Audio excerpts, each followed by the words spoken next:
Assalamualaikum warahmatullahi wabarakatuh. Alhamdulillahirabbil alamin wassalatu wassalamu ala asyrofil anbiya wal mursalin sayyidina Muhammadin wa ala alihi wa sahbihi ajmain, amma ba'du. Yang saya hormati paman saya yaitu Al-Ustaz Abdullah Sulan, juga yang terhormat para calon-calon jamaah umroh keberangkatan 25 Januari 2004 rahimakumullah. Pertama-tama mari kita panjatkan puja puji syukur kita ke hadirat Allah yang telah melimpahkan rahmat, nikmat, taufik, hidayah dan inayahnya kepada kita. Juga tidak kalah pentingnya Allah telah memberikan umur yang panjang hingga alhamdulillah sampai pada pagi hari ini kita masih bisa hidup di dunia ini dalam keadaan Islam dan iman. Semoga Allah selalu memanjangkan umur kita semua untuk digunakan beribadah kepadanya. Amin ya rabbal alamin. Salawat serta salam kita haturkan kepada junjungan kita Nabi besar Muhammad sallallahu alaihi wasallam.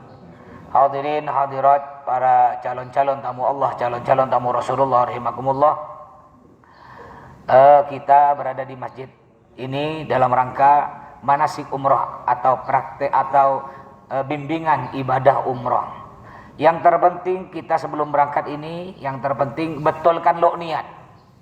Kalau niatnya udah betul, insya Allah lancar umrohnya, mabrur. Tapi kalau sebelum berangkat niatnya udah salah, ini biasa sangsut di tengah jalan. Kenapa kata Nabi Muhammad, innamal a'malu binniyat, sesungguhnya segala pekerjaan itu tergantung niat.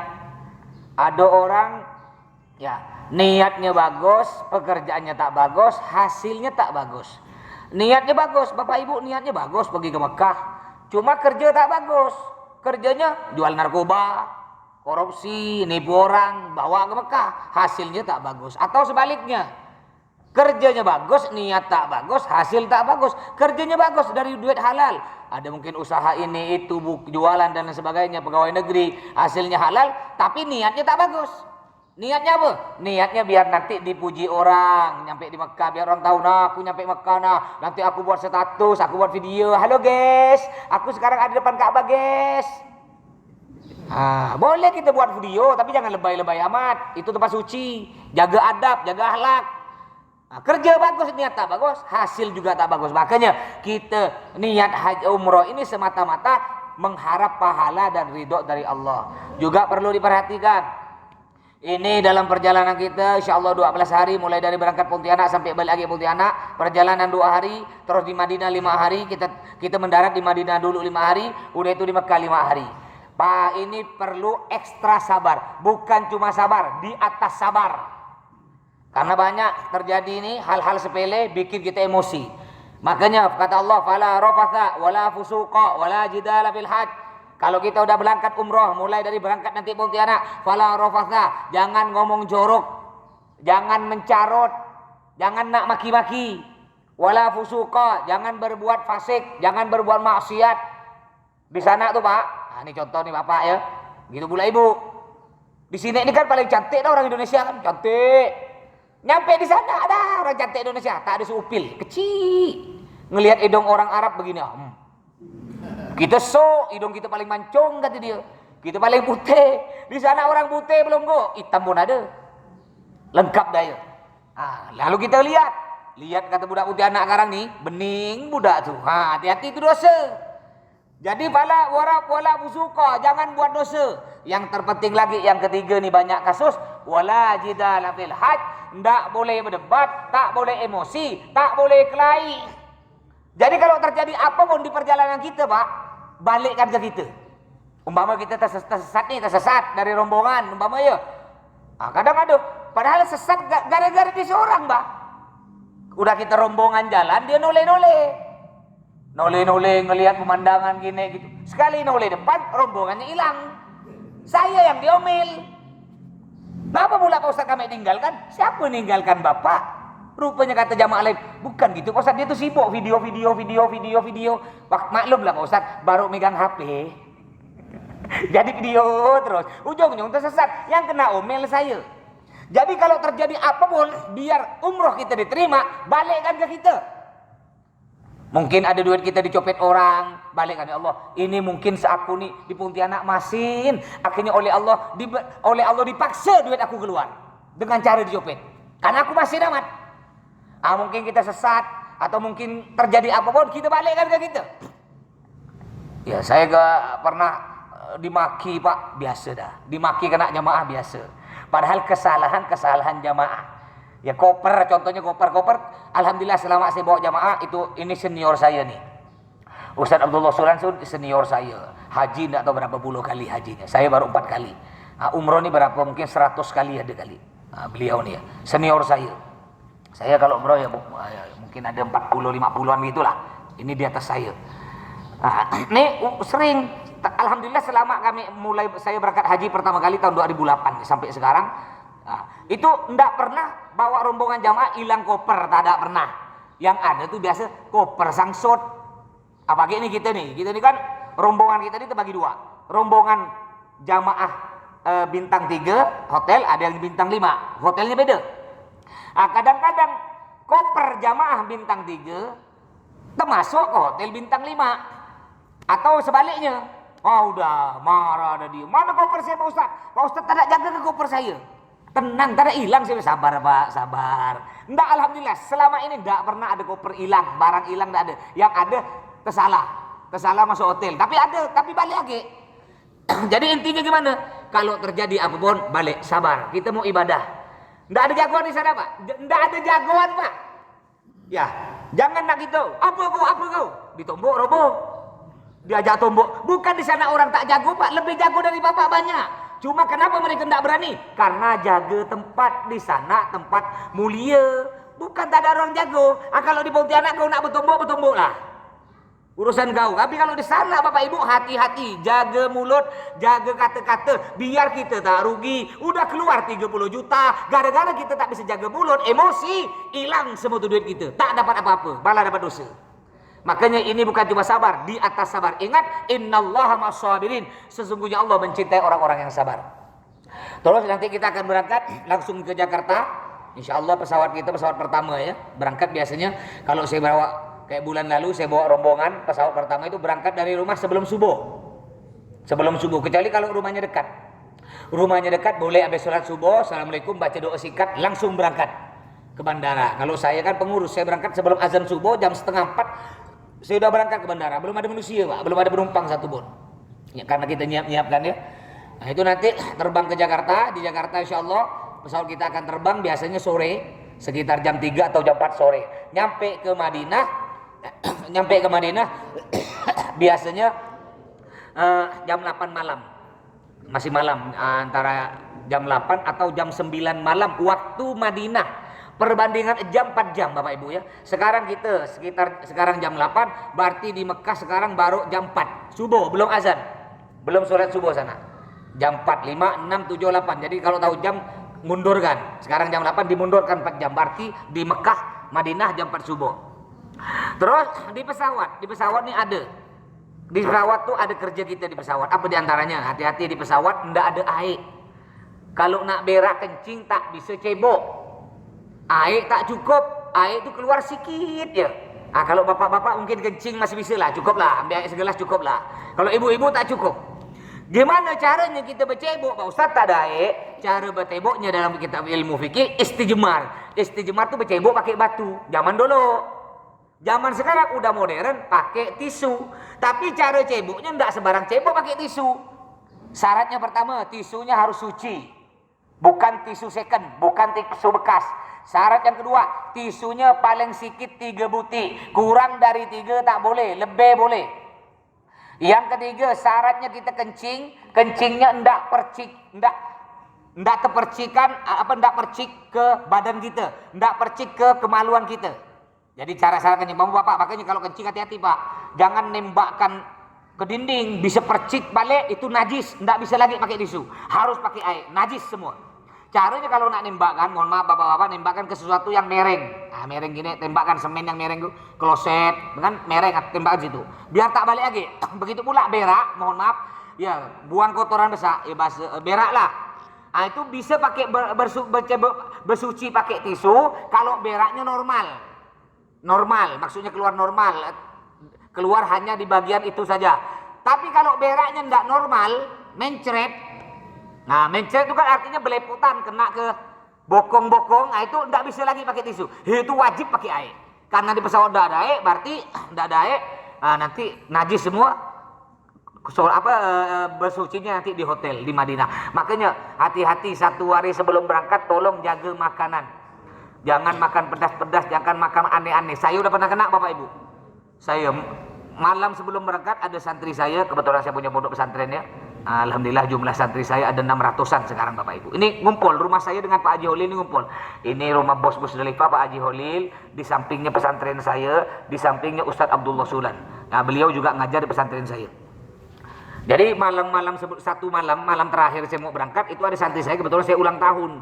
Beri hadiah. Apa tuh namanya yang nasi disusun-susun warna kuning tuh, apa namanya? Tumpeng. Udang galak besar gini, kepiting besar-besar. Saya makan tuh. Pada waktu itu kepitingnya rasanya kurang enak, cuma ketutup bumbu. Saya habis 3 butik kepiting. Bawalah jamaah besok subuh berangkat terbang. Nginap pada waktu itu ada program nginap 1 malam. Sekarang tidak ada, kita tidak ada nginap. Nginap Jakarta 1 malam untuk nunggu pesawat. Nginap 1 malam, mulai jam 1 malam muntah, mencret sampai tak bisa ngurus jamaah. Di bandara tuh udah kayak orang pingsan deh. Di pesawat bolak-balik puluhan kali ke WC. Muntahnya keluarnya hitam. Ya. Nyampe di Madinah 3 hari. Ya, 3 hari. Nggak bisa ngurus jamaah sekali. Sejak itu saya makan sebelum berangkat 2-3 hari sebelum berangkat, jaga-jaga. Itu bapak ibu kan gitu ya. Yang biasa antunya bakso pakai cabai banyak-banyak, tahan lo. Ya, yang antu asam-asam, tahan lo. Bukan apa, takut perjalanan kita nih, kita mau ibadah ya. Jadi caranya gimana? Wajib paling sedikit 3 tisu. Kurang tak boleh, lebih boleh. 2 tisu tak boleh, harus 3 tisu ke atas. Tidak ada tisu ya. Tak ada tisu. Ini ada tisu 1 nih. Anggap saya bagi 3 ya. Di pesawat banyak tisu. Anggap dibagi 3. 1, 2, lebihkanlah.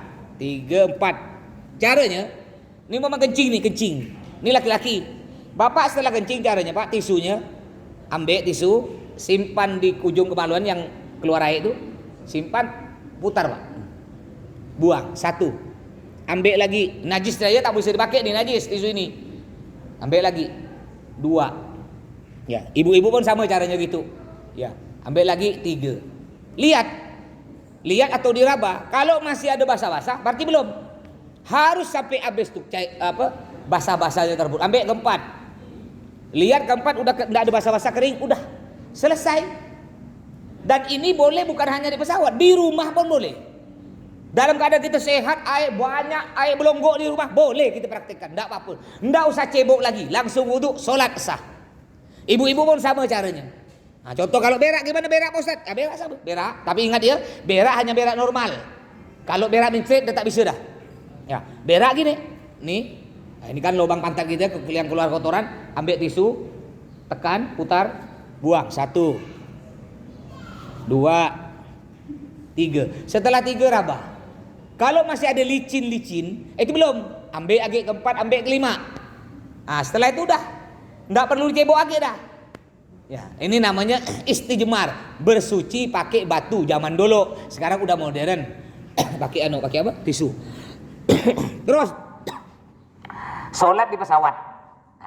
Ada orang inilah pentingnya kita ikut majelis kajian di masjid-masjid itu kan tiap bapak ibu kan di masjid biasa ada kajian-kajian ilmu.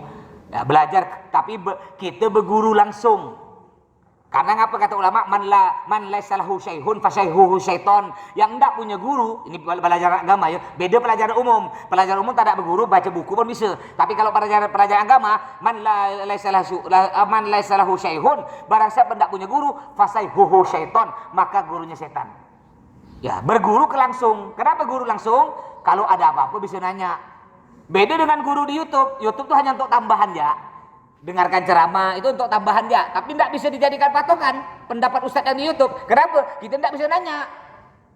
Makanya kalau ada kajian di masjid-masjid di tempat kita ikut masjid-masjid. Nih banyak orang tak paham nih.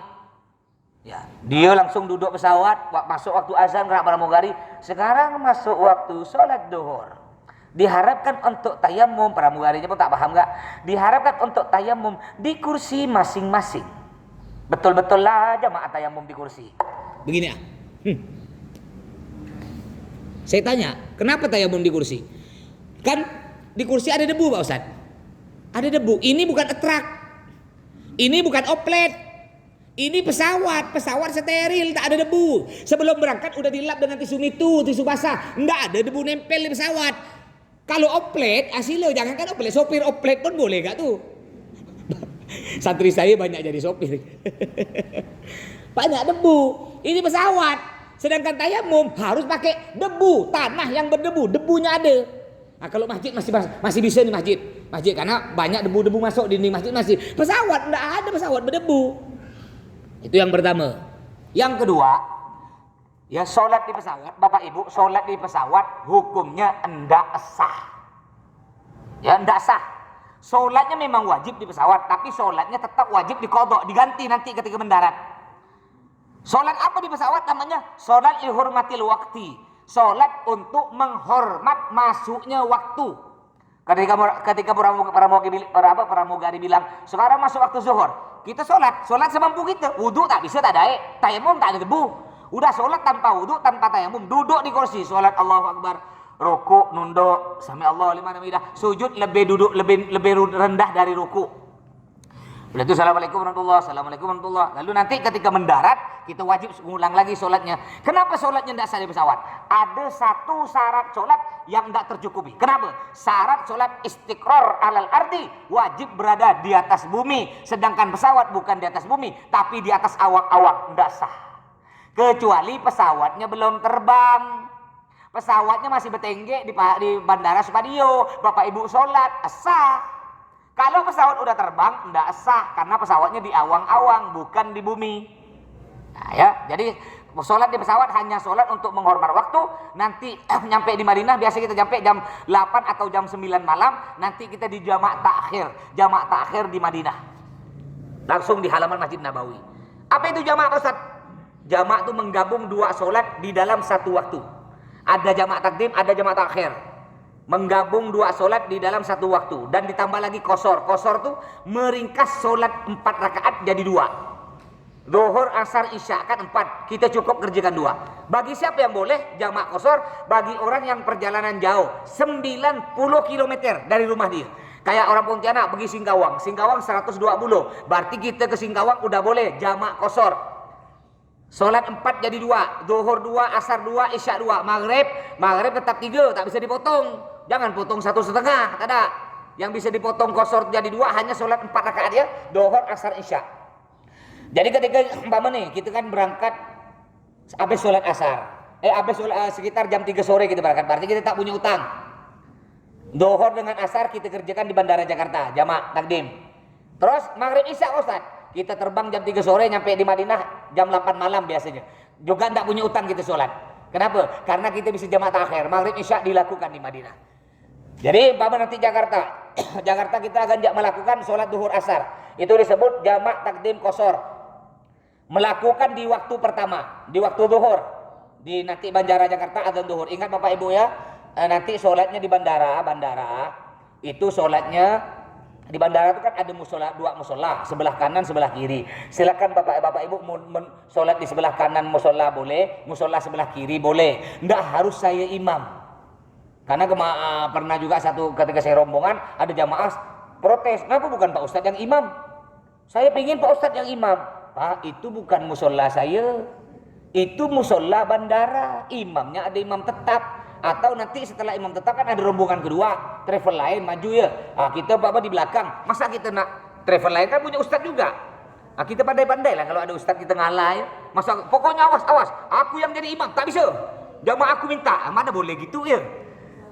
Jadi Bapak Ibu silakan mau jamaah ke siapa saja boleh. Yang penting tadi sholatnya di jamaah ya.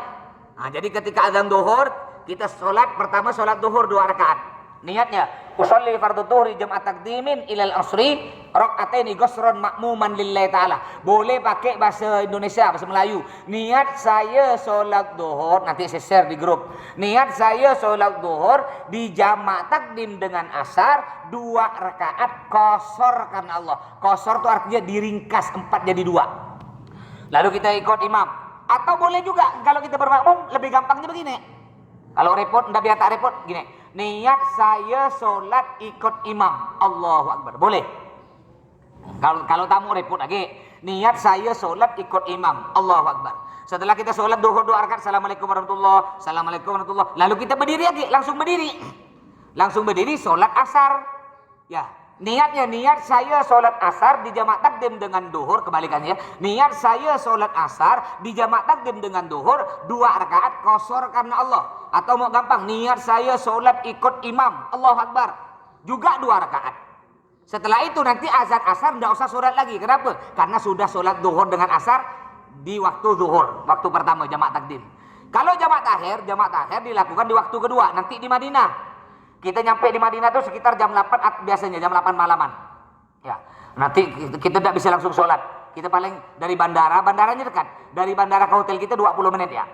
Cuma kan proses nunggu koper, cop paspor, itu bisa 2 jam, 3 jam kita nunggu bandara. Baru pergi ke hotel. Bagi kunci nanti di hotel istirahat 1 jam. Berarti kita bisa turun nanti ke masjid untuk sholat maghrib isya di halam Masjid Nabawi. Itu biasa sekitar jam 11 malam atau jam 12 malam.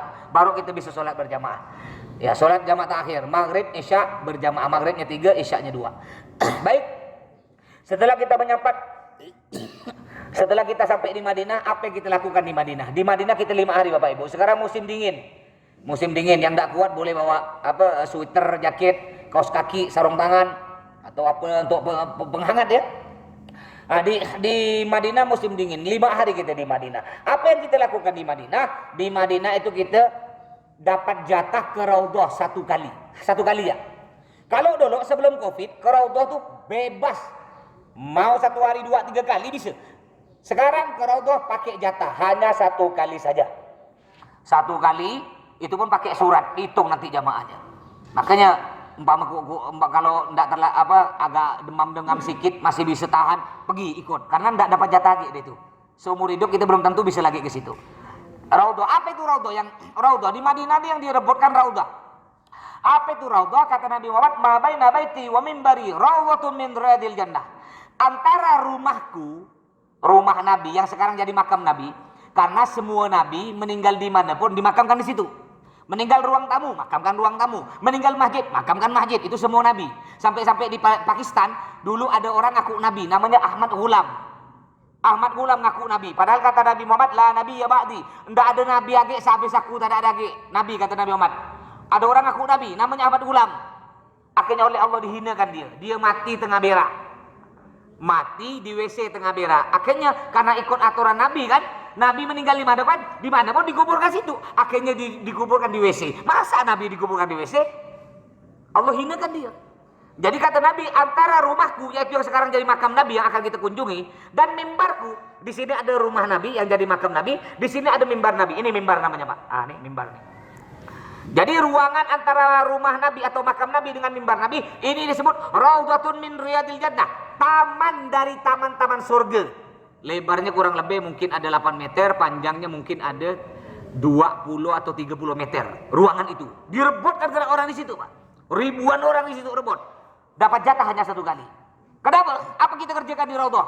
Kerjakan itu kalau masuk Raudhah kita sholat sunnah 2 rakaat. Sholat sunnah tahiyatul masjid 2 rakaat. Ya mungkin mau ditambah nanti sholat hajat 2 rakaat. Atau sholat istikharah 2 rakaat. Sholat taubat 2 rakaat. Bebas. Sholat sunnah. Kenapa? Ada ulama mengatakan barang siapa pernah masuk di Raudhah, taman surga itu, nanti insya Allah akan masuk ke taman surga asli. Makanya orang tahan keluar puluhan juta. Demi apa? Demi itu. Tidak ada harganya Pak duit kita puluhan juta Pak. Ya mohon maaf. Banyak orang sekarang nih, bahkan mungkin Pak ya, ada yang lebih kaya dari Bapak. Lebih kaya, lebih pintar. Bapak mungkin tak tamat S1. Ada yang tamat S3, lebih kaya. Tapi karena Allah tak ada panggil, sampai mati tak nyampe. Jadi Bapak ke Mekah ini bukan karena duit ya. Karena dipanggil Allah. Banyak lebih kaya dari kita sampai mati oleh Allah tak panggil. Makanya Bapak bersyukur. Ini kata Ustaz Abdullah Sulan tadi. Ya, ini yang wajib pergi ke Mekah ini bukan orang kaya, tak ada. Yang wajib haji umrah bukan orang kaya, tidak ada dalil itu yang wajib haji umrah orang kaya, tak ada. Yang Allah sebut man istata'a ilaihi sabila, yang wajib haji umrah orang mampu. Kenapa pula Allah tak nyebut kaya? Karena orang mampu dengan orang kaya beda. Orang kaya pasti mampu, orang mampu belum tentu kaya. Bayangkan orang mampu wajib haji umroh, apalagi orang kaya. Mohon maaf, ada orang mampu bangun rumah sampai habis 500 juta, haji yang cuma 50 juta tak mampu. Mampu beli mobil Avanza, buka bungkus 240 juta. Haji yang cuma 50 juta tak mampu. Di rumah sepeda motor bersusun, PCX, NMAX, Vario, Mio, Supra. Umroh yang cuma 30 juta lebih tak mampu. Banyak kan? Makanya ini Bapak bersyukur ya, mudah-mudahan kita terus dijaga kesehatan kita, umur kita hingga kita sampai ke Mekah, balik Pontianak dalam keadaan selamat, umroh yang mabrur. Juga kita di Makkah selain tadi ke Raudhah dapat jatah 1 kali, juga perbanyak ke Masjid Nabawi. Banyak solat jamaah, jangan sampai tidak solat di masjid ya. Karena kita kalau solat di Masjid Nabawi itu masjid Madinah yang ada di Madinah yang ada makam Nabi, itu pahalanya sama dengan 1000 kali solat. Sedekah dibalas 1000 kali. Nanti banyak jamaah biasa wakaf Al-Quran di masjid. Satu Al-Quran sama dengan wakaf 1000 Al-Quran. Beda dengan Masjidil Haram Mekah. Masjidil Haram Mekah yang ada Ka'bah itu dilipat gandakan, solat 100.000, sedekah 100.000. Ya, apalagi baca Al-Quran dilipat gandakan 100.000. Kalau di Masjid Nabawi di Madinah 1000, di Masjidil Haram Mekah 100.000. Lebih besar 1.000 sana. Banyak berjamaah baca Al-Quran. Juga nanti kita di Madinah dapat jatah tour city atau istilahnya ziarah, jalan-jalan ya. Ada kita pertama akan pergi ke Masjid Kuba, pergi ke Jabal Uhud, kebun kurma. Juga nanti kita insya Allah berangkat tanggal 25, insya Allah tanggal 28 kalau tidak salah, kita akan semua jamaah ini ngumpul di kebun kurma di malam hari. Ini kelebihan Musdalifah Pak, travel Musdalifah, travel lain tidak ada. Jadi kebetulan Pak Haji Holil ini, Bos Holil ini punya kawan akrab namanya Bos Majid. Saya manggil Bos Majid. Beliau ini pemilik kebun kurma. Jadi khusus Musdalifah dipersilakan santai-santai di kebun kurma di malam hari. Itu program udah lama. Ya, saya tiap umroh pergi ke situ. Nanti di situ Bapak Ibu kita akan ngumpul, akan mendengarkan ceramah dari Buya Yahya. Ini Masya Allah umroh kita spesial nih. Yang biasa kita Buya Yahya cuma lihat di YouTube atau di TV, sekarang bisa di depan kita. Mungkin nanti siapa tahu bisa beliau mau, nanti mungkin bisa foto nanti bareng Buya Yahya. Berkah ya, berkah ulama. Setelah 5 hari kita di Madinah, kita akan siap-siap menuju ke Mekah. Menuju ke Mekah. Apa yang kita lakukan di Mekah? Di Madinah tidak berat Bapak Ibu, pekerjaan Bapak Ibu. Yang paling sakit nanti di Mekah. Ini perang nih di Mekah nih. Perlu fisik yang kuat. Ke Mekah, mau ngapa kita ke Mekah? Kita akan melakukan umroh. Itulah umroh nanti, itu yang disebut umroh nanti di Mekah. Tawaf dengan sa'i. Mulai dari perjalanan kita dari Madinah ke Mekah, perjalanan 5 jam, 5 sampai 6 jam. Lalu nanti kita akan melakukan tawaf sa'i. Proses dari mulai kita turun dari hotel sampai selesai. Turun biasa habis duhur jam 2 kita berangkat ke Madinah ke Mekah. Itu baru selesai proses umroh tawaf sa'i jam 4 subuh baru bisa istirahat. Apa enggak berat tuh Pak? Bayangkan, mulai jam 2 siang kita proses kita baru selesai jam 4 subuh. Itu enggak sendiri. Baru bisa istirahat. Tapi jangan takut. Jangan takut Bapak Ibu. Bales rame. Tenang. Dengan niat yang kuat, hal itu terlewatkan dengan gampangnya. Masya Allah, itu kelebihannya. Kelebihan yang banyak yang tak sehat mungkin ya, yang kaki keram-keram, kaki nyilu-nyilu. Tapi Masya Allah, mak saya nih, alhamdulillah abah saya masih ada umur 77. Pimpinan Pondok Pesantren Al-Jihad itu abah saya pengasuh yang ngurus santri. Mak saya umur 68. Baru datang umroh bulan lalu dengan saya. Abah, umi saya umroh. Mak saya ini sakit. Kalau jalan ke WC harus pakai dipegang santri. Atau kadang pergi ke rumah nenek saya, padahal sebelah jarak 40 meter didorong. Tapi ketika umroh Pak jalan kaki. Karena semangat ya, dia bisa berdiri berjalan kaki sehat. Balik umroh sakit lagi kaki. Tidak apa-apa, yang penting pada waktu ibadah kita sehat. Siapa tahu oleh Allah dikabul doa kita, seterusnya kita sehat. Ya. Jadi sebelum kita berangkat ke Mekah, dianjurkan kita untuk melakukan sunnah-sunnah ihram Pak, sunnah-sunnah umroh. Apa diantaranya sunnah-sunnah ihram? Disunnahkan mandi. Jadi sebelum berangkat ke Mekah disunahkan mandi. Mandi niatnya nawaitul ghusla lil ihram sunnatan lillahi ta'ala. Pak boleh pakai bahasa Melayu. Niat saya mandi untuk ihram atau niat saya mandi untuk umroh sunnahkan Allah. Mandinya kayak mandi besar. Mandi besar, boleh itu gosok gigi apa. Setelah itu cukur sunnah juga, buang-buang bulu-bulu, kumis-kumis, jenggot enggak usah. Jenggot jangan dibuang, sunnah dipelihara. Tapi kalau dibuang tak ada dosa, dirapikan aja lagi nih kayak punya saya ini dirapikan. Yang sunnah dibuang tuh kumis, bulu ketiak, bulu kemaluan, itu sunnah. Buang. Setelah mandi pakai wangi-wangian dan setelah itu kita pakai pakaian ihram. Ini pakaian ihram nih. Boleh praktek langsung pakai sini Pak, karena di sana nanti licin dia. Kan kena hujan, takut hujan licin. Boleh silakan yang bawa kain ihram kita langsung praktek. Langsung praktek di sini.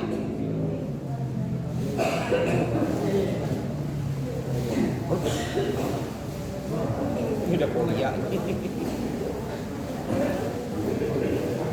Ini bukan kain ihram, ini andul. Salah ngambil. Dua, salah ngambil. Udah santri tadi. Baik, nah nih. Silakan Pak, berdiri Pak, langsung praktek kita Pak, biar enak. Yang nggak bawa nggak apa-apa, boleh dilihat. Nanti dilihat di YouTube ya, nanti saya simpan di YouTube. Atau banyak di YouTube tuh cara memakai pakaian ihram, bermacam-macam cara. Ya tekniknya bermacam-macam teknik. Cuma saya paling enak ini yang dari dulu paling enak. Saya udah nyoba berapa macam teknik, cuma paling enak ini menurut saya ya. Ustaz Abdullah mungkin beda caranya beliau. Ini paling enak. Cari Pak, ujung ketemukan ujung. Nah, ujung ketemu ujung, ya. Dah, ujung ketemu ujung. Nih, lihat, ujung ketemu ujung. Nah, dah pegang ya dua ujung. Tarik ke kanan, kanan. Nih, tarik ke kanan. Full kan, tarik kan nih. Tarik. Udah. Tarik ke kanan, tekan, rusuk kanan kita tekan. Lempar ke kiri. Tekan rusuk kiri, lempar ke kanan. Ulang lagi sekali lagi. Ya. Ujung ketemu ujung. Ujung ketemu ujung. Ya. Lalu tarik ke kanan, kanan. Nah, biar terik gini kan. Terik kan. Terik kan. Nah, ini terik nih. Tekan tulang rusuk kanan. Tarik ke kiri. Tekan tulang rusuk kiri, tarik ke kanan. Nah, lalu lipat, cari lipatnya ada caranya. Ketika ngelipat, kempeskan perut. Habis ngelipat, kembangkan perut biar terik. Nah, jadi ketika lipat, kempeskan. Tahan apa? Selesai ngelipat, kembangkan. Nah, itu terik dia. Bukan apa Pak, kita tak boleh pakai jalan dalam. Kalau sampai jatuh sedang enggak? Nampak latu-latu nanti bayar. Biar lebih aman pakai ikat pinggang. Kalau ikat pinggang apa aja, ikat pinggang kantor boleh. Kalau saya ikat pinggang ini, saya walaupun enggak umroh, setiap hari saya pakai ikat pinggang ini. Kan sering pakai kain. Ikat pinggang ini. Ini enak. Bisa nyimpan duit. Ya. Bisa nyimpan ATM.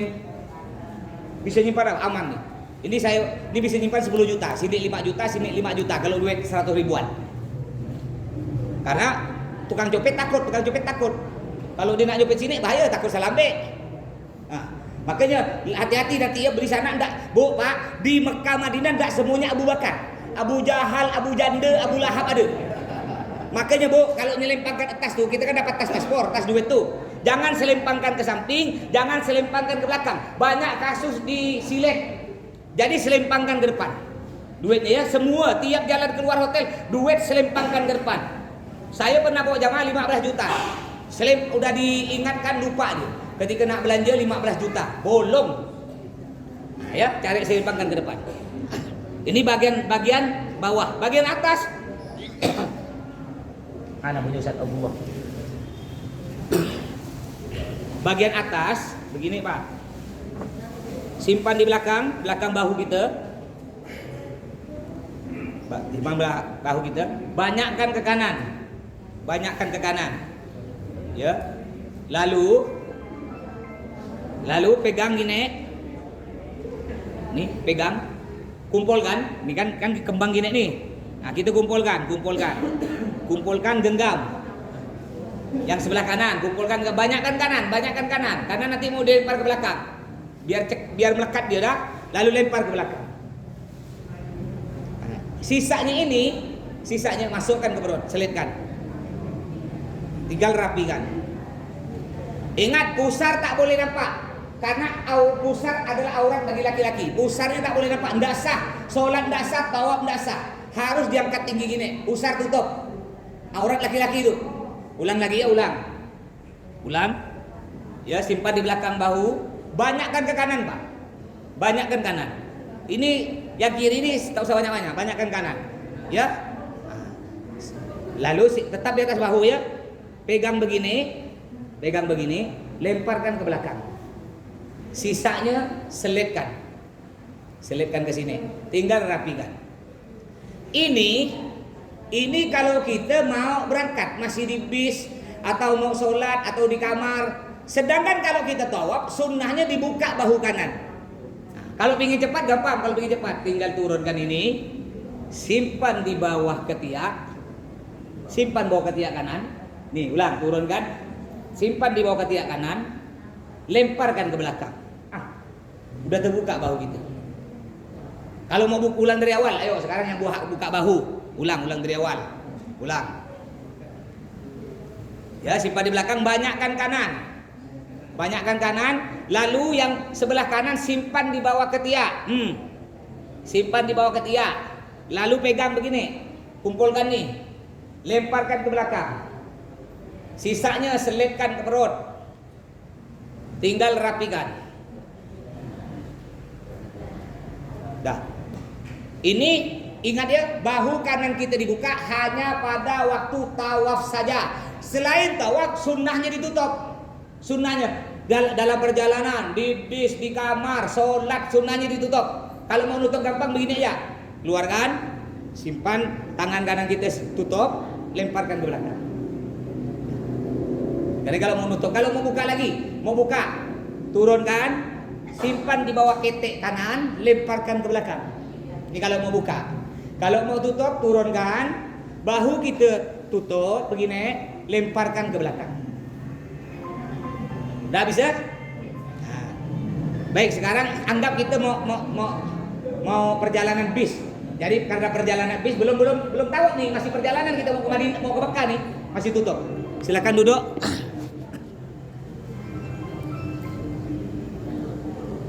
Baik, kita akan menuju ke Mekah. Cuma sebelum ke Mekah, kita perjalanan 15 menit, kita akan singgah ke masjid, namanya Masjid Dzul Hulaifah atau Masjid Bir Ali. Bir itu artinya bukan minuman keras. Bir bahasa Arab artinya kolam. Bir Ali, kolamnya Ali. Ngapa kita akan singgah ke masjid itu? Jadi dari hotel kita Madinah, 15 menit kita ngerem, berhenti bis di situ untuk apa? Untuk mengucapkan niat.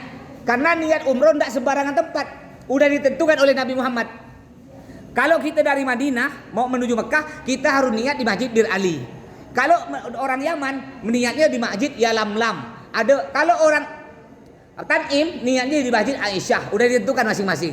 Karena kita dari Madinah, ya akan ke Mekah, kita niatnya di Masjid Bir Ali. 15 menit dari hotel kita akan istirahat, akan ngambil niat. Di situ kita akan turun, ya, akan turun bis, masuk masjid. Nanti akan melakukan sholat sunnah ihram 2 rakaat. Niatnya usolli sunnatal ihram. Niatnya usolli sunnatal ihram rakaataini lillahi ta'ala. Boleh pakai bahasa Melayu. Niat saya sholat sunnah ihram atau niat saya sholat sunnah umrah 2 rakaat karena Allah. Nanti saya share juga di grup niatnya. Sholat sunnah 2 rakaat, baca surah bebas, surah pendek-pendek. Udah itu berdoa kepada Allah. Doa apa ya? Ya Allah, panjangkan umur apa dan macam-macam lah doa. Setelah itu kita masuk bis. Nanti mengucapkan niatnya di dalam bis. Kenapa di dalam bis Pak Ustaz? Kan lebih afdal ibadah dalam masjid. Kenapa kita mengucap niat dalam bis? Karena kita ikut Nabi. Pada waktu itu Nabi mengucap niat di atas onta. Zaman sekarang tak ada onta, kita pakai bis. Jangan pula mentang-mentang nak ikut ke zaman Nabi cari onta lo. Ya. Jadi karena tidak ada onta, kita niat di atas bis. Cuma perlu diingat, sebelum kita mengucapkan niat, ada larangan-larangan ihram, ada larangan-larangan umroh yang perlu kita jaga. Makanya sebelum mengucap niat, karena kalau kita udah mengucap niat, maka berlakulah larangan tersebut. Larangan itu terbagi 2. Ada untuk laki-laki, ada untuk perempuan, ada untuk umum. Terbagi 3 ya. Larangan untuk laki-laki, diperhatikan bapak-bapak. Larangan untuk laki-laki, pertama, ketika bapak udah mengucapkan niat, dah pakai kain ihram mengucapkan niat di bis tu, maka bapak tidak boleh lagi tutup kepala. Pakai songkok tutup kepala, pakai songkok tak boleh. Atau tutup kepala pakai ini nih. Pokok intinya tutup kepala. Pakai apa aja anduk tak boleh. Yang kedua, laki-laki tak boleh tutup mata kaki. Baik pakai kaos kaki atau pakai sepatu yang nutup mata kaki tak boleh. Kalau sepatu sendal boleh. Yang ketiga, laki-laki tidak boleh memakai pakaian yang berjahit yang bergabung. Pakaian berjahit bergabung. Contohnya nih, baju saya nih. Baju takwas ini, baju saya nih. Ini kan berjahit dan bergabung. Juga celana dalam berjahit bergabung. Termasuk nih kain saya nih. Bukan kain ihram, kain sarung nih. Ah nih. Ah kain sarung yang saya pakai. Ini kan berjahit dan bergabung. Andaikan kain sarung saya potong belah dua, lalu saya pakai untuk kain ihram boleh, karena dia berjahit tapi tak bergabung. Jadi yang tak boleh itu berjahit bergabung. Ah sedangkan ini kan berjahit kan, cuma kan tak bergabung dia. Terpisah-pisah, boleh dipakai. Makanya enggak boleh pakai celana dalam karena berjahit bergabung. Saya tak enak Pak Ustaz. Enggak Pak, mulai sekarang latihan dah Pak. Mulai nanti balik tak usah pakai lagi. Jadi ketika sampai sana enggak risih lagi dah. Itu khusus laki-laki ada 3, khusus ibu-ibu Bu. Larangan khusus ibu-ibu ada 2. Tak boleh pakai cadar. Nutup muka tak boleh. Kemarin Pak Ustaz kita kan, kemarin corona tuh, itu ada fatwa ulama karena itu darurat. Darurat penyakit, ada ulama mengatakan boleh. Tapi sekarang tidak darurat lagi ya. Nah, memang katanya sekarang ada corona baru ya. Nah, cuma banyak tidak pakai masker, ya udahlah bismillah. Apalagi saya di sana termasuk tidak pernah pakai masker Pak. Karena ada ulama mengatakan udara sana, debu sana itu berkah, debu sana, udara sana berkah. Tempatnya tempat haram, tempat mulia maksudnya. Jadi ibu-ibu tak boleh nutup muka pakai cadar. Tidak boleh juga ibu nutup telapak tangan. Makanya ibu siapkan sarung tangan. Kan ada bukan sarung tangan biasa, sarung tangan yang khusus tuh Bu, yang ada cincin-cincin itu Bu. Dia nutup punggung tangan tapi nak tutup telapak tangan. Ada Bu ya? 5.000 apa 10.000 gitu harga. Dapat tak dari kantor tuh? Di kantor kan cuma dapat biasanya dapat kain batik dengan mukena. Mukena warna hijau biasanya. Ini biasa beli sendiri ibu-ibu ya. Dan kadang-kadang dapat juga satu paket. Lihat nanti di kopernya. Ada tak Bu di koper? Ada tak? Sarung tangan yang tak nutup telapak tangan. Ada? Anda ada berarti beli 5.000 harganya Bu, 5.000. Ya, beli di pasar tengah banyak tuh. Itu larangan ibu-ibu, dilarang tutup telapak tangan, dilarang tutup muka. Tutup muka pakai masker atau pakai cadar. Terus ada larangan untuk umum. Semuanya tak boleh, laki-laki perempuan. Apa di antaranya? Tak boleh pakai wangi-wangian. Apa aja yang wangi? Gosok gigi boleh gosok gigi. Selama kita mengucapkan niat. Karena kita kan nanti tidak langsung tawaf sa'i, istirahat di hotel 1 jam. Mau gosok gigi sila, cuma tak boleh pakai odol wangi. Mandi boleh mandi, tapi tak boleh pakai sabun wangi. Bukan selama 10 hari tidak Pak. Selama mulai kita mengucapkan niat di bis sampai selesai kita melakukan tawaf sa'i. Apalagi tidak boleh wangi-wangi selain wangi-wangian. Tidak boleh cukur bulu-bulu. Bulu apa aja? Mungkin kita tak ada kerja bulu hidung cabut, tak boleh, kena denda tu. Nyembelih 1 ekor kambing, dendanya.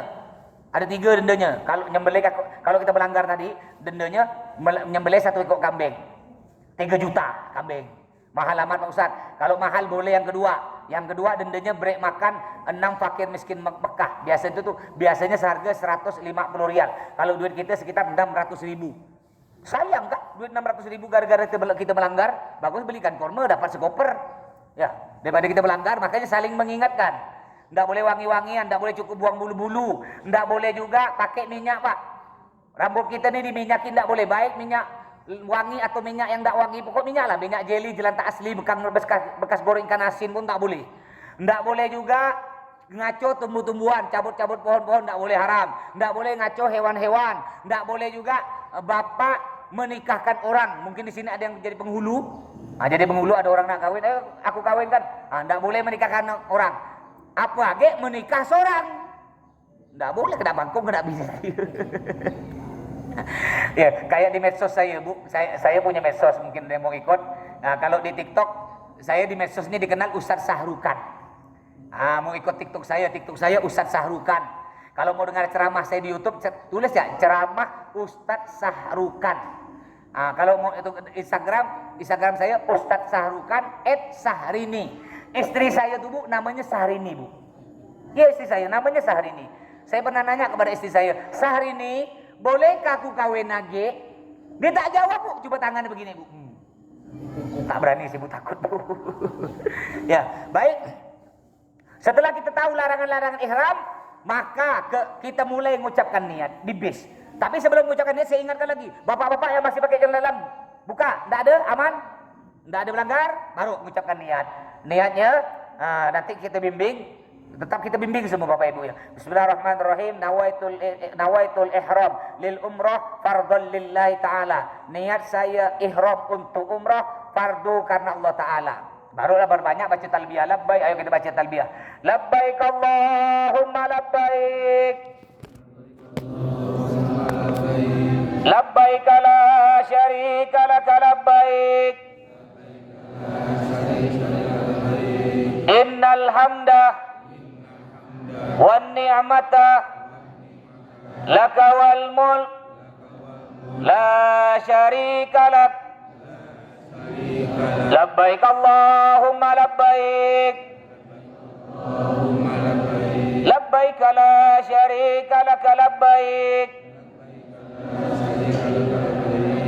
Innal hamda wan ni'mata laka wal mulk la syarika lak. Perjalanan kita dari Madinah, dari masjid Tuhan, masjid yang tadi kita ucap niat sampai ke Mekah kurang lebih 6 jam. Itu cuma nanti dapat 2 jam kita akan biasanya istirahat di rest area. Istirahat lo nak makan situ sila, di situ ada nasi Arab. Makanan silakan makan sepuasnya. Bayar seorang, bukan kita yang nanggung. Cuma Bu, Pak, kalau makan tuh ingat-ingatlah. Kadang-kadang dia makan ya, saya dengan Ustaz Abdullah Sulan duduk, beliau saya tak ada paham-paham. Cobalah belikan TS sebutik ke Pak Ustaz itu. Gurau ya Bapak Ibu ya. Baik, setelah kita biasa turun jam 2 siang dari hotel, kita biasa nyampe di Mekah jam 11, jam 10 malam biasanya. Nggak langsung kita tawaf sa'i loh. Makan lo, udah makan bagikan kunci kamar. Setelah itu kita akan istirahat, biasa diberi waktu 1 jam istirahat, bujurkan kaki. Ya kurang lebih jam 12, kita akan turun kumpul di lobi. Dalam keadaan berwudu, hati-hati. Biasa ketika nyampe di hotel di Mekah, ini banyak pelanggaran, banyak biasanya. Makanya yang ingat tolong saling mengingatkan kawannya. Ketika dah masuk kamar, hati-hati kawan jangan sampai melanggar, hati-hati ya. Ini biasa contohnya banyak pelanggaran, biasa pakai kain. Udah kebiasaan kan di rumah WC, buka kain ihram, pakai kain biasa. Kena, kan berjahit bergabung. Juga kadang-kadang udrisi kan mulut tak enak. Mulut asam, gosok gigi. Di hotel ada odol, ada gosok gigi. Langsung pakai odol, kena. Kadang-kadang mandi, ada juga enggak mandi. Basuh tangan, pakai sabun, kena lagi. Ingat, Bapak Ibu kalau melanggar jangan diam. Memang saya tak tahu, Allah tahu. Jangan gara-gara, daripada aku keluar duit 600.000, diam ya Allah. Hati-hati, balik sampai Pontianak terus berdosa. Apa gunanya kita? Makanya jangan melanggar, jangan takut. Break tahu saya WA. Mungkin kadang-kadang malu, kadang-kadang sedang nggak kawan kamar tuh. Ada kawan melanggar, habis dibully kena dia. Pak Ustaz, tadi dia lupa kena dia Ustaz 100.000 Pak Ustaz. Jangan bully. Atau kalau malu nggak ada orang tahu WA aja Pak Ustaz. Saya melanggar Pak Ustaz. Gitu break tahu. Nanti setelah itu kita turun ke lobi jam 12 malam dalam keadaan berwudu, kita cepat akan ke masjid untuk melakukan tawaf sa'i. Tawaf itu mengelilingi Ka'bah 7 kali. Ka'bah, ini Ka'bah segi 4 Bapak Ibu ya. Itu Ka'bahnya di sana. Enggak ada barang segi 4 sini nih. Enggak ada. Baik, gini aja lah ya. Ini Ka'bah segi, anggap ini segi 4 Bapak Ibu ya. Ini payah megang mic ini nih. Anggap ini Ka'bah ya, warnanya sama agak hitam. Ini di sini ada 4 rukun. Rukun itu artinya pojok sisi. 4 rukun, 4 pojok tuh 2, 3, 4. Ini pojok di sini disebut rukun Hajar Aswad. Pojok Hajar Aswad karena di sini ada Hajar Aswad. Yang pojok sini disebut rukun Iraki. Apa rukun Iraki? Kalau kita bujur pakai pesawat tembus ke Irak. Jadi orang Irak sholat ngadap kiblatnya ke sini, pojok sini. Ini rukun Syami. Negara Syam.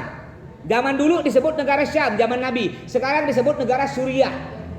Jadi orang Suriah sholatnya tembus ke sini kiblatnya. Yang pojok sini namanya rukun Yamani, orang Yaman. Termasuklah kita orang Indonesia. Ini kan kiblat ke gini. Andaikan kita bujur pakai pesawat, dibujur sampai belok-belok nyampe ke Mekah. Jadi kita sholat ke kiblatnya dari pojok sini. Nah di sini di rukun Yamani, nanti rukun Yamani bentuknya mirip dengan Hajar Aswad. Hiasannya mirip, cuma bedanya kalau Hajar Aswad ada lubangnya, rukun Yamani tak ada lubangnya, itu jak bedanya. Nah, ini berebut banyak. Dimulai tawaf, putaran pertama dimulai dari mana? Di Pak Yamat, enggak ada yang segi 4 ya. Oh ada kue kotak tak salah di luar ya? Enggak ada ya? Ntar lo saya nanti.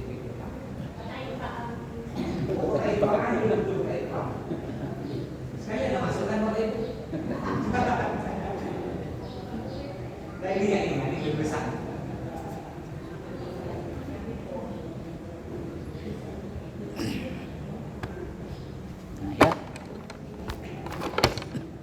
Nah, ini rukun Hajar Aswad, ini rukun Iraki, negara Irak tembus, rukun Syami Suriah, rukun Yamani. Dimulai tawaf dari rukun Hajar Aswad. Ini sejajar di pojok di dinding masjid. Ini Ka'bah, ini kan halaman kosong, ini masjid, dinding masjid. Nanti di dinding masjid bujoran dengan Hajar Aswad itu ada lampu warna hijau. Apa maksud lampu warna hijau? Kalau kita udah nyampe lampu warna hijau, berarti badan kita udah sejajar dengan Hajar Aswad. Disitulah dimulai putaran pertama. Nih ya, Hajar ya, contoh ya. Kita ngumpul, nanti kita ketika udah nyampe di Hajar Aswad, sejajar dengan lampu hijau, berarti badan kita udah sejajar dengan Hajar Aswad. Lupa saya. Karena kita ini kan mau tawaf, sunnahnya tawaf tadi bahu kanan dibuka. Nah, ini kan mau tawaf cincinnya. Bahu kanan dibuka, selain tawaf sunnah ditutup. Ketika udah sejajar dengan Hajar Aswad dengan lampu hijau, mulai kita mengucapkan Bismillahirrahmanirrahim, Allahu Akbar. Sebenarnya sunnahnya dicium atau dan dicium pegang. Cuma karena ini orang berebut, ribuan orang berebut, kalau kita bisa nyentuh, seakan-akan kita nyentuh, seakan-akan. Jadi tangan kita begini, kita noleh ke kiri, noleh Hajar Aswad, tangan kita angkat, majukan sedikit, ucap Bismillahirrahmanirrahim, Allahu Akbar, cium. Bismillahirrahmanirrahim, Allahu Akbar, cium. Bismillahirrahmanirrahim, Allahu Akbar. Cium 3 kali. Ciumnya tanpa bunyi. Bukan begini. Itu kan cium dengan isbah. Lalu kita mulai jalan. Yang wajib ngadep Ka'bah bahu kiri kita. Ini harus begini terus. Jangan sampai kita jalannya begini. Ini tidak dihitung. Langkah kita tidak dihitung. Ya. Jadi harus bahu kiri. Hati-hati, usahakan kadang-kadang ada orang nyerobot kita, mau nyebrang. Ketika orang nyerobot mau nyebrang, kita telangkah segini satu. Telangkah gini, bahu kiri kita tak ngadap.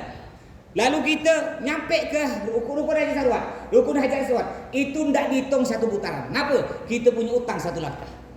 Caranya bagaimana? Ketika ada orang nyerobot kita tercampak ke depan, mundur lagi balik. Balik baru bahu kiri nyampe ngadap ke Ka'bah atau tahan. Ketika ada orang mau nyebrang kita tahan, break gini. Tapi kaki tak usah bergeser, badan lagi gini. Nah, break. Dah, balik lagi jalan. Nyampe di rukun Yamani, mirip dengan Hajar Aswad. Kita angkat tangan juga, mengucap Bismillahirrahmanirrahim satu kali. Bismillahirrahmanirrahim. Ya boleh satu, boleh 3. Bismillahirrahmanirrahim, enggak usah dikir. Bismillahirrahmanirrahim, langsung jalan.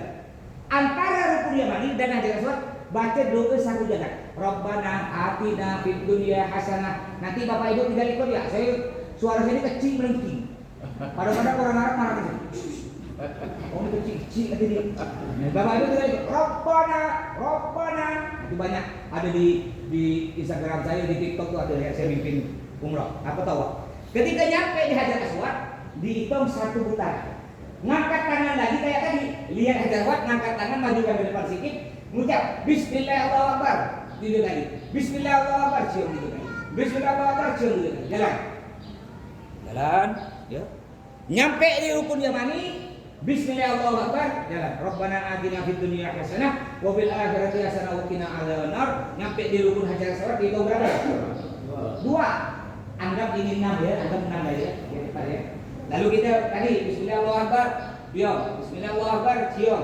Bismillahirrahmanirrahim, cium. Jalan. Nyampe di rukun rukun Yamani, Bismillahirrahmanirrahim sekali. Rabbana atina fid dunya hasanah wa fil akhirati hasanah wa qina adzabannar. Nyampe ke Hajar Aswad, selesai. 7. Setelah itu kita ke mana?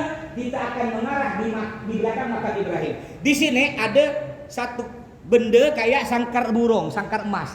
Pernah enggak lihat? Itu namanya makam Ibrahim. Bukan makam Ibrahim itu makam, kalau kita kan makam kuburan. Bahasa Arabnya makam bukan kuburan. Bekas telapak kaki Nabi Ibrahim ketika meletakkan Hajar Aswad. Diabadikan. Kalau kita ngintip situ, ada batu nampak bekas telapak kaki. Berebut orang nak nyium situ dia. Jadi kita setelah kita selesai di sini Hajar Aswad, kita akan mengarah di belakang makam Ibrahim di sini. Untuk apa? untuk melakukan solat sunnah tawaf, solat sunnah setelah tawaf. Niatnya usolli sunnat tawaf rakaataini lillahi ta'ala. Boleh pakai bahasa Melayu, niat saya solat sunnah tawaf 2 rakaat karena Allah. Karena kita sudah selesai tawaf Pak, kita kan mau solat, disunnahkan ini tutup lagi. Nah, bahunya tutup lagi. Hanya tawaf saja dibuka. Lalu sholat sunnah 2 rakaat di situ, habis sholat nanti berdoa, Bapak Ibu tinggal aminkan. Lalu saya beri waktu Bapak Ibu silakan untuk berdoa di situ masing-masing. Disitulah bercucuran air mata situ. Bayangkan kita sholat ngadap kiblat, ngadap Ka'bah, tapi tak pernah lihat. Ini tiba-tiba kita sholat Ka'bah depan mata, doa de Ka'bah depan mata, apa tak nikmat? Nah, setelah itu barulah kita beri waktu untuk foto ramai-ramai. Ya makanya biar kelompok kita ini selalu kompak, ya ikut perintah dari kepala rombongan. Kebetulan rombongan yang bintang 3 saya, rombongan yang bintang 5 Ustaz Abdullah Sulan. Setelah kita foto, nanti beri foto waktu masing-masing.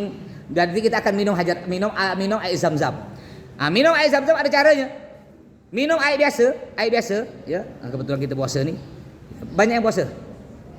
Ya, alhamdulillah sebenarnya puasa sekarang nih awal Rajab ini pahalanya besar. 1 hari sama dengan puasa setahun pahalanya. 7 hari kalau kita bisa puasa 7 hari, pintu neraka ditutup. Nah, kalau tidak bisa hari ini, besok masih boleh. Sampai Senin boleh. Sama dengan puasa setahun. Bayang gitu masih mana kita kuat puasa setahun, cukup puasa sehari ya. Puasa Rajab. Terus setelah itu kita minum air zam-zam. Kalau air biasa, lupa lagi. Kalau air biasa sunnahnya duduk. Sedangkan air zam-zam boleh berdiri, boleh duduk, sila. Nabi pernah minum berdiri. Air zam-zam cara minumnya menghadap kiblat. Bagi 3 ganjil ya, 3, 5 pokok ganjil. Sebelum minum bismillahirrahmanirrahim minum. Alhamdulillah. Bismillahirrahmanirrahim minum. Alhamdulillah. Bismillahirrahmanirrahim minum. Alhamdulillah. Rupanya masih ada sisa. Jangan jadikan keempat, jadikan kelima. Ambil sikit keempat. Bismillahirrahmanirrahim sikit ya. Alhamdulillah. Jadikan kelima. Intinya jadikan ganjil. Paling sikit 3. Jangan pula mentang-mentang angka 1 pun ganjil pasal duk langsung habis. Ya, itu makruh. Nah, terus minum air zam-zam kata Nabi, ma'u zam-zam 5 syuribalah. Orang yang minum air zam-zam tergantung niatnya, Pak. Kita minum tergantung niat. Niat apa ya? Niat urusan dunia akhirat boleh. Ya Allah, dengan kita ngadap kiblat kita bilang gini, ya Allah, bukan kita minta ke air ya, mintanya ke Allah. Ini hanya perantara. Ya Allah, dengan keberkahan air zam-zam ini, bukakanlah hati anak saya yang kurang ajar ya Allah, yang payah disuruh sholat, payah pakai jilbab. Nyampaikanlah saya dengan istri saya berkali-kali ke tempat ini, angkat penyakit saya, panjangkan umur saya ya Allah. Apa aja urusan dunia boleh. Ya Allah, tanah saya 3 kapling di Teluk Kepadai tak laku-laku ya Allah. Lakukanlah mahal ya Allah. Saya mau umroh lagi. Nah, boleh. Niat apa aja kata Nabi. Setelah kita minum air zam-zam, kita akan menuju ke Bukit Sofa. Bukit Sofa posisi di sini Bapak Ibu ya. Ini Ka'bah, di sini kita minum air zam-zam. Bukit Sofa posisinya di sini. Di sini. Agak nanjak sedikit ya. Sama dengan hotel kita. Hotel yang bintang 3 itu tidak jauh. Jaraknya kurang lebih 350 meter ke masjid. Jalan kaki santai-santai. Ya santai 10 menit. Kalau saya kan jalannya cepat ya. 5 menit nyampe ke masjid. Nah, cuma agak nanjak sedikit ya, tidak banyak. Bukan begini, nanjak sedikit ya. Nah, sama dengan Bukit Sofa. Ini Bukit Sofa, di sini Bukit Marwah. Ya, sebelah sana Bukit Sofa, sebelah sini Bukit Marwah. Apa yang kita kerjakan itu namanya sa'i. Sa'i itu lari-lari kecil 7 kali. Dimulai pertama dari Bukit Sofa 1 sampai Bukit Marwah dihitung 1, 2 ke Bukit Sofa, 3, 4, 5, 6, 7. Artinya putaran pertama dimulai dari Bukit Sofa, ke-7-nya selesai di Bukit Marwah. Nanti kita akan jalan di situ. Ini Bukit Sofa ya. Kita akan ada kiblat dulu, baca doa bismillah Allahu akbar. Allahu akbar kabira. Bapak Ibu kita ikut ya. Setelah itu kita berjalan. Jalan biasa, jalan biasa. Jalan sekitar 20 meter nanti akan ketemu lampu warna hijau. Lampu warna hijau panjangnya dari lampu hijau sampai lampu hijau panjang sekitar 20 meter. Apa artinya? Lampu hijau itu artinya kita disunahkan lari, bapak-bapak, lari laju, Pak. Ibu-ibu jangan. Lari laju, bapak ibu-ibu jangan. Cuma karena kita kan rombongan, kalau bapak larinya laju, ibu-ibu ketinggalan. Caranya bagaimana? Biar seimbang dan dapat pahala sunnah, seakan-akan itu lari. Seakan-akan. Begini. Ya. Nah, nyimbang kan sambil baca doa, Rabbil fir warham wa'fu wa takarram tajawaz amma ta'ala, panjang doanya. Bapak Ibu tinggal ngikutkan. Lepas dari lampu hijau, jalan kaki biasa. Jalan kaki biasa, jalan. Nyampe lah di Bukit Marwah, dihitung 1. Model jalannya model O. Jadi kita ketika jalan ini Bukit Sofa, jalan, ketemu lampu hijau lari, lepas dari lampu hijau jalan, ya. Nyampe di Bukit Marwah, dihitung 1. Kita belok kiri mutar, kayak O. Kayak O nih. Nah, jalan lagi kita menuju ke Bukit Sofa. Jalan, nyampe jalan ketemu lampu hijau lagi tadi, ketemu lagi, lari lagi. Lepas lari lampu hijau, jalan biasa. Nyampe di Bukit Sofa, dihitung 2. Belok kiri, model O kok jalan. Jalan lagi, ketemu lagi bukit ini nih. Apa lampu hijau? Lari lagi. Lepas lampu hijau jalan biasa. Nyampe di Bukit Marwah dihitung 3. Begitu seterusnya 3. Kesana 4, 5, 6, 7. Artinya putaran pertama dimulai dari Bukit Marwah Sofa, putaran ke-7 selesai di Bukit Marwah. Setelah selesai di Bukit Marwah, kita baca doa di situ, lalu kita akan melakukan tahallul. Tahallul apa? Tahallul tuh potong paling sedikit 3 rambut, kurang tak boleh, lebih boleh. Agar apa? Agar balik halal. Kalau kita udah potong 3 rambut, tapi jangan masing-masing, betul-betul hitung 3 buti. Jangan betul-betul hitung 3 buti. Ambillah sejumput, ya bentang-bentang baru potong rambut, ambil sejumput sikit ya. Nah, ambil sikit. Nah, setelah kita potong rambut, yang paling sedikit 3 ya, kurang tak boleh, sejumput, maka kita balik halal. Balik halal apa? Tak ada larangan lagi dah. Nak pakai minyak wangi ke gosok apa, balik asal lah. Nah, Bapak Ibu, jadi tapi dengan syarat tadi, selesai tawaf, sa'i, tahallul. Bapak-bapak nanti gantian biar saya yang nyukur. Ibu-ibu yang berpasangan silahkan suaminya motong rambut, tapi ingat cara potongnya jangan langsung diangkat rambut, Bu. Bapak masukkan jak tangannya, masukkan di raba-raba. Ambil. Kadang apa? Rambut perempuan sebuti itu adalah aurat, Bu. Aurat. Sebuti jak nampak haram. Ndak sah solatnya, ndak sah tawafnya. Makanya kalau keluar rumah bukan cuma di Mekah, bukan cuma solat sehari-hari, Bu. Jangan sampai rambut sebuti nampak. Gimana dengan perempuan muslim yang tak pakai jilbab? Bapak sebagai kepala rumah tangga akan diseret di neraka disebabkan anak bapak, istri bapak itu pakai kerudung. Ngeri sekarang nih. Tapi maksiat itu dia nggak biasa. Orang tak pakai kerudung dia gak biasa. Padahal kata Nabi, sebuti rambut adalah aurat. Tambah banyak rambut nampak, tambah banyak siksaan di neraka. Makanya ibu keluar rumah atau solat kayak gini nih, jangan sampai nampak rambut. Biar tak nampak, pakailah dalaman. Kan ada dalam kerudung, Bu ya? Pakai dalaman. Kalau enggak ada dalaman, minjam celana dalam suami, pakai yang tua. Kan ada viral tuh Pak, pakai pampers nih. Baik, setelah itu selesailah umroh kita yang pertama. Cuma kita dapat jatah umroh 2 kali, Pak. Yang pertama umroh wajib yang kita lakukan barusan, nanti dapat lagi umroh yang kedua, umroh sunnah. Nah, nanti kita akan ngambil niat di mana? Di Masjid Ji'ranah. Di Masjid Ji'ranah di Mekah. Sama prosesnya sama. Nah, cuma yang kedua hukumnya sunnah. Tapi walaupun yang kedua hukumnya sunnah, kalau kita udah mengucapkan niat, maka berlaku sama larangan tersebut. Jadi kalau yang kedua enggak sehat-sehat jangan ikut. Pak Ustadz, saya udah punya bapak emak udah meninggal lah Pak Ustadz. Enggak sempat umroh. Nama orang tak mampu, orang tua zaman dulu Pak ya. Alhamdulillah saya anak sekarang diberi rezeki Pak Ustaz. Gimana cara saya nak umroh kan orang tua dah meninggal? Itu disebut badal umroh. Badal umroh. Jadi umroh kita kan jatah 2 kali. Yang pertama yang wajib, tidak boleh untuk orang lain, hanya untuk diri seorang. Yang kedua umroh sunnah nih boleh dibadalkan atau digantikan untuk orang yang kita cintai. Untuk bapak, boleh niat saya umroh badal atau ganti bapak saya nama Abu Bakar fardhalillahi ta'ala. Boleh. Sedangkan mak kan protes. Nanti dalam kubur bapak bilang, "Mak, aku udah dibadalkan dah sekarang asian tuh." Kurang ajar yang tuh, aku tak ada pula. Umpama kan, nyaman kau yang tuh ya. Kau pergi dengan bini kau berdua enak-enak. Aku sampai mati belum ke Mekah. Kau bapak kau yang kau badalkan, aku tak ada. Gimana cara nak badalkan? Itu hanya satu orang berlaku, tapi syaratnya yang mau dibadalkan udah meninggal ya. Itu 1,5 juta. Travel Musdalifah udah 7 tahun tak ada naik. Travel lain enggak ada yang 1 juta. Enggak ada 1,5 juta. Tanya travel sekota Pontianak. Saya punya grup travel, saya tanya enggak ada. Semuanya 2 juta, bahkan ada 3 juta. Musdalifah 7 tahun tetap 1,5 juta. Suruh naikkan kena Pak Jolil, naikkanlah. Kau udah 7 juta, dah tak usah lah biar nama untuk orang ibadah. Ya, jadi mau badalkan keluarga yang meninggal, silahkan 1,5 juta.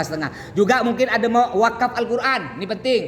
Wakaf Al-Quran mau disimpan di Masjid Nabawi di Madinah itu pahalanya satu Quran sama dengan kita wakaf 1000 Quran. Kalau simpan di Masjidil Haram Mekah sama dengan satu Quran pahalanya sama dengan 100.000 Al-Quran. Kalau wakaf Al-Quran itu bebas, boleh yang masih hidup atau udah meninggal boleh. Cuma satu Al-Quran harganya 50 rial.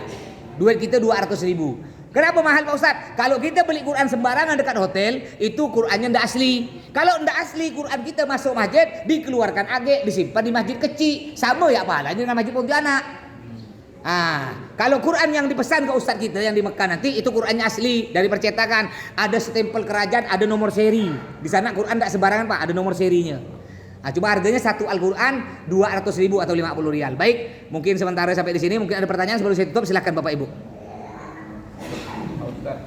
Silakan. Kalau niat ihram itu setelah pakai baju ihram atau sebelumnya? Kapan kita ngucap niat ihram? Setelah kita pakai baju ihram. Kan tadi dari hotel sebelum berangkat kita udah mandi nih, pakai baju ihram di hotel. Pakai baju ihram di hotel, lalu kita kan ke Masjid Bir Ali tadi. Sholat sunnah 2 rakaat, masuk bis, niatnya di dalam bis. Dalam keadaan kita sudah pakai ini. Pakai ihram. Udah enggak pakai celana dalam lagi dah. Silakan, ada lagi ibu-ibu, bapak-bapak?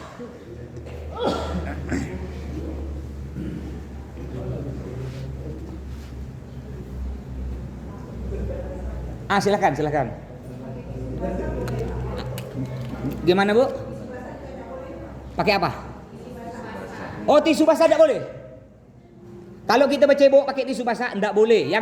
Yang harus tisu kering. Kalau kita pakai tisu basah maka itu najis. Wajib ceboknya pakai air lagi. Yang syaratnya harus pakai tisu kering. Tisu keringnya apa? Ya, karena kita belum ucap niat di pesawat dia, tidak apa-apa wangi pun boleh kan, bukan ucap niat dia. Boleh. Yang penting tisunya harus tisu kering ya, tisu basah tak boleh. Tak boleh. Makanya bawa tisu kering, tapi di pesawat ada banyak tisu. Kalau kurang habis tinggal minta ke pramugari. Silakan. Terima kasih. Kalau udah tawaf kan kita laksanakan sholat sunat ya. Itu posisinya di mana aja setelah kejar satu. Itu dengan orang yang lalu lalang gimana? Apa ada tempat khusus sholatnya? Ada.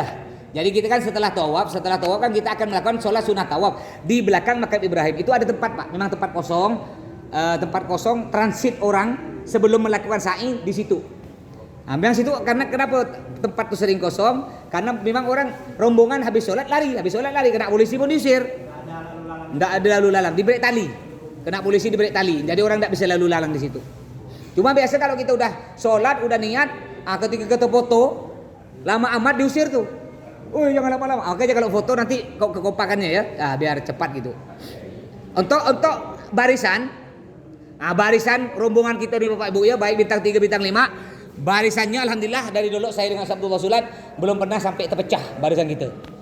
Jadi barisannya begini, bapak sebrek 5 orang di depan, terus di samping kanan bapak-bapak, samping kiri bapak-bapak, di belakang bapak-bapak, ibu semuanya di tengah. Jadi bapak ngurung. Nanti yang punya suami istri silalah. Yang suami istri mungkin bagian yang samping, megang istrinya samping, enggak apa-apa boleh. Pak Ustaz, gimana kita kan kalau ikut mazhab Syafi'i, mayoritas di Indonesia kan mazhab Syafi'i, nyentuh istri kan batal wudhu kita kan. Nyentuh istri batal, nyentuh suami batal. Gimana nanti di Mekah Pak Ustaz? Di Mekah, khusus di Mekah kita bertaklid. Taklid itu pindah mazhab. Ya, ada mazhab mengatakan itu karena di sana kita darurat Bapak Ibu. Kalau kita masih ikut mazhab Syafi'i, tak bisa tetap batal. Saya udah berusaha ketika saya tawaf, saya ikut mazhab Syafi'i. Pokoknya tidak boleh ada perempuan nyentuh saya. Saya tawaf tangan saya digini kan nih. Saking hati-hati saya tawaf begini biar tak tersentuh orang. Ketika tawaf ada perempuan saya ngindar. Ini tawaf sendiri saya karena saya ngerjakan badal. Ya. Ada perempuan saya ngindar. Jalan pokoknya ngindar. Pas pada waktu itu macet. Tak sengaja ketika saya noleh begini ada perempuan nunjuk ngomongin kawan. Jeng mungkin gitu. Tahu sana tahu. Saya noleh seret kata dia kena. Udah tak bisa. Memang tak bisa. Jadi karena darurat kita berpindah mazhab Malik mengatakan tidak apa-apa nyentuh perempuan yang bukan mahramnya, tapi dengan syarat nyentuhnya jangan bernafsu. Ya, jangan bernafsu nyentuhnya. Ya tak masa gitu nyentuh bini sampai bernafsu. Ya. Ada silahkan. boleh nanti berpasangan pegang. Tapi nanti nyampe Pontianak ikut agak mazhab Syafi'i karena mayoritas kita orang Indonesia mazhab Syafi'i. Baik, ada lagi? Silakan. Silakan, Pak. Hah? Kereta cepat, sama. Kalau kita pakai kereta cepat, mungkin ada jamaah yang mau pakai kereta cepat, itu tiketnya 1.300.000.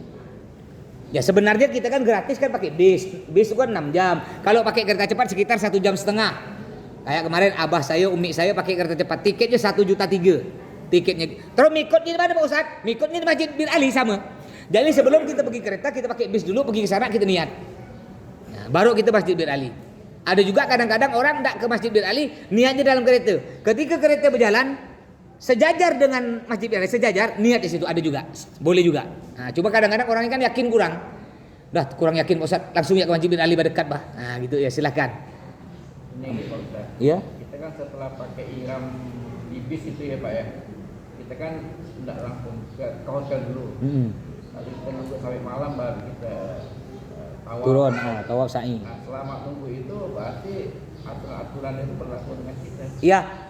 Selama kita udah mulai mengucapkan niat di bis, sampai kita di hotel istirahat 1 jam di dalam bis pun itu berlaku aturan-aturan. Larangan-larangan berlaku juga. Hati-hati, kadang-kadang kita kan pilek pakai apa tuh, minyak wangi yang model pulpen tuh, apa nama?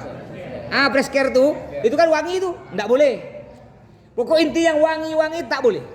Tahan-tahanlah dulu. Enggak lama, Bah. Ya nanti sampai di hotel 6 jam kan perjalanan. Mulai kita turun dari hotel untuk melakukan tawaf sa'i kurang lebih paling cepat 3 jam. Paling cepat. Tawaf sa'i paling cepat 3 jam. Ya. Andai kan tak kuat boleh didorongkan. Yang dorong nanti mahasiswa sana. Cuma mahal dia 1,5 juta dorong. Dimulai dari jemput di hotel sampai tawaf sa'i dibalikkan lagi ke hotel. Itu 1,5 juta. Atau mungkin kalau dengan keluarga nanti tapi tak bisa. Bapak umpama bawa emak, ada bapak bawa istri sakit ya. Bakal udah dari sini. Nanti tawaf sa'i tak bisa sama-sama. Kenapa pula?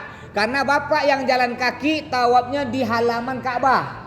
Halaman Ka'bah. Sedangkan yang pakai dorongan tawafnya di lantai 3, di atas sekali jauh. Lebih jauh kayak putarannya lebih panjang. Jadi memang tidak bisa, tetap diupahkan. Paling gerobak tuh hanya untuk kebutuhan sehari-hari ya. Dari bandara ke masjid, itu penting tuh. Yang tidak sehat ya bawakan roda. Dari hotel kita ke masjid sehari-hari itu. Itu atau mau jalan-jalan belanja, penting pakai roda. Ada lagi silakan. Iya.